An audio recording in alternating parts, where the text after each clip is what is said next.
अच्छा, अपॉइंटमेंट्स का जिक्र हो और डन बेस का जिक्र ना हो, ऐसा तो हो नहीं सकता। तो डन बेस की हकीकत के ऊपर भी जरा रोशनी डालें। देखिए, डन बेस का किसी जगह पे कोई वजूद नहीं है। डन बेस कोई वर्ड नहीं है, कोई नाम नहीं है। और ये हमारे पाकिस्तान में कई साल से डन के ऊपर काम हो रहा है। और ये इलाके, ये एरियाज कहाँ से शुरू होते हैं? ये इलाका और ये एरिया शुरू होता है लाहौर से, शुरू होता है लाहौर, गुजरांवाला, मुरीद के, उसके बाद ये अपना सियालकोट, डस्का, समड़ियाल, इसके बाद मीरपुर, अफजाबाद, मंडी बहाउद्दीन, उसके बाद गुजरात, उस खारियाँ, ठीक है। यहाँ के लोग जो से हैं डन बेस के ऊपर बड़ा काम करते हैं और कर भी रहे हैं। और बड़ी ह्यूज अमाउंट के ऊपर काम हो रहा है। और किन किन पूरी दुनिया के तमाम कंट्री पे ये लोग डन बेस के ऊपर काम करते हैं। और फेक डॉक्यूमेंटेशन बेस पे काम हो रहा है। लोगों की फेक डॉक्यूमेंटेशन बनाई जाती हैं, लोगों की बैंक स्टेटमेंट तैयार की जाती हैं, लोगों से बड़ी ह्यूज अमाउंट के ऊपर पैसे लिए जा रहे हैं। और ये भी नहीं है कि कोई थोड़ी मोटी अमाउंट नहीं है, ये बहुत बड़ी अमाउंट है। और ये मिनिमम आप रेट देखें तो पाकिस्तान में 30 लाख से शुरू होता है और 1 करोड़ 1.5 करोड़ तक जाता है, वो भी नॉन इमिग्रेंट वीज़े सारी पूरी दुनिया के, ठीक है। और ये डन बेस का कोई वजूद नहीं है। और जो लोग कहते हैं हम आपको डन पे वीज़ा लगवा देते हैं, ये लोगों को ये कहते हैं कि जी हमारे ऑलरेडी एम्बेसी में तल्लुकात हैं, हम आपको वीज़ा लगवा के देंगे। ऐसा कुछ भी नहीं है। ये हमारी आवाम को बेवकूफ़ बनाते हैं। लोगों के पास जाके अपने पैसे जाके फंसवाते हैं, पैसे देते हैं, फिर बाद में कहते हैं कि आप पछताए कि वो जब चिड़िया चुकी खे, ठीक है। तो बाद में ये मसाल उनकी बन जाती है।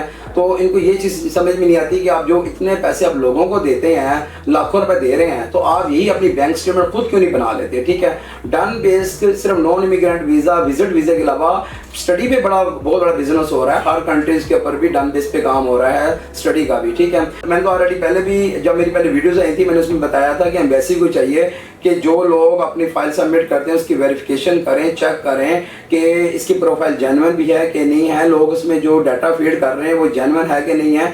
लोग इसमें ऑलरेडी फेक भी डाटा फीड करते हैं और लोगों के वीज़े लग जाते हैं। और जो जेन्युइन विजिटर है बेचारा, उसके वीज़े रिजेक्ट हो जाते हैं। तो ये एम्बेसी की लॉजिक समझ लगे कि एम्बेसी क्या करती है इस चीज़ को। और जो डन बेस है, ये ऑलरेडी कई साल से ये चलता आ रहा है। और आज तक कभी भी हमारे जो इससे जो रिलेटेड जो अदारे हैं उन्होंने कभी एक्शन ही नहीं लिया। उनको चाहिए है कि ये हम एक्शन लें, देखें कि जो लोग डन बेस पे काम कर रहे हैं और उनको पकड़ें, देखें कि भाई आप मिस प्रेजेंटेशन डॉक्यूमेंटेशन कर रहे हैं। और सबसे बड़ी जो वजह बात ये है वो ये है कि लोग इस चीज़ समझते नहीं है कि जो लोग डन बेस काम करवा रहे हैं और उनके वीज़ा रिजेक्ट हो जाते हैं, उनको ये समझ लग रही है कि उनकी प्रोफाइल बहुत ज़्यादा वीक हो गई है, बहुत ज़्यादा ख़राब हो गई है कि नेक्स्ट जब वो वीज़ा अप्लाई करेंगे उनको ये नहीं पता कि जिस बंदे ने, एजेंट माफिया ने या कंसल्टेंट ने जो आपकी फ़ाइल तैयार की है उसमें डाटा क्या फीड किया, वो आपको वो फाइल देता है कि नहीं देता, उसमें क्या क्या चीज़ें उसने मेंशन की हैं। तो ये आपका कैरियर डैमेज कर रहा है डन बेस, ठीक है। डन बेस का कोई वजूद नहीं है,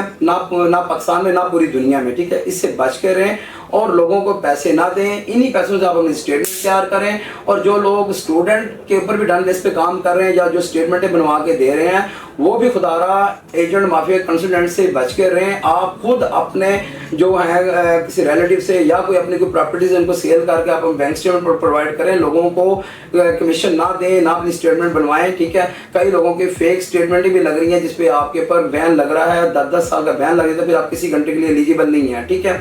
तो इसी तरह यूके में भी मिस प्रेजेंटेशन डॉक्यूमेंटेशन हो रही है। यूके में भी फेक डॉक्यूमेंट्स वगैरह प्रोवाइड किए जाते हैं, स्टेटमेंट तैयार की जाती हैं। शेंजन कंट्री में भी है। कनाडा में देख लें, कनाडा में जो है वो ऑलरेडी ऑनलाइन होता है, उसमें तमाम डॉक्यूमेंट्स फेक लोग प्रोवाइड कर रहे हैं। उसमें एजेंट माफिया और कंसल्टेंट्स में जो से हैं वो फेक डॉक्यूमेंटेशन कर रहे हैं, ठीक है। उसमें क्या करते हैं कि कई लोग होते हैं जिनके बहुत अच्छी कंपनीज होती हैं, उनको डॉक्यूमेंट्स पड़े होते हैं, उसी के अंदर एम्प्लॉय शो करके लोग वीज़ा लगवा रहे हैं, ठीक है।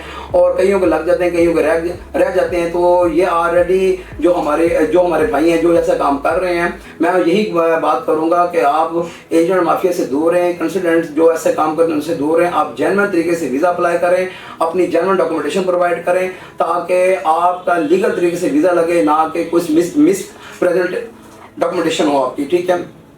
तो दूसरी बात यह है कि जो डन है ये इसका कोई वजूद नहीं है। अगेन मैं फिर भी बता रहा हूँ, डन का कोई वजूद नहीं है। ये लोगों को बेवकूफ़ बनाया जा रहा है कि जी हमारी एम्बेसी में वाकफियत होती है। अगर वाकफियत हो भी सही तो इक्का दुक्के का वीज़ा लग सकता है, वो भी अप्रोच के ऊपर, वरना अदरवाइज हर बंदे का वीज़ा नहीं लगता। जिस तरह हमारे पाकिस्तान में एक डंडोरा मच जाता है कि जी इनका वीज़ा लग गया जी, होने के थ्रू वीज़ा अप्लाई करना है। इन्हें जनाब जी वीज़ा लगा दें, ऐसा कुछ भी नहीं है। ये सब फ्रॉड है, सब धोखा है, सब झूठ है, ठीक है। आप अपने जेन्युइन डॉक्यूमेंटेशन में वीज़ा अप्लाई करें और ईजीएस्ट है आपके लिए बाहर जाना।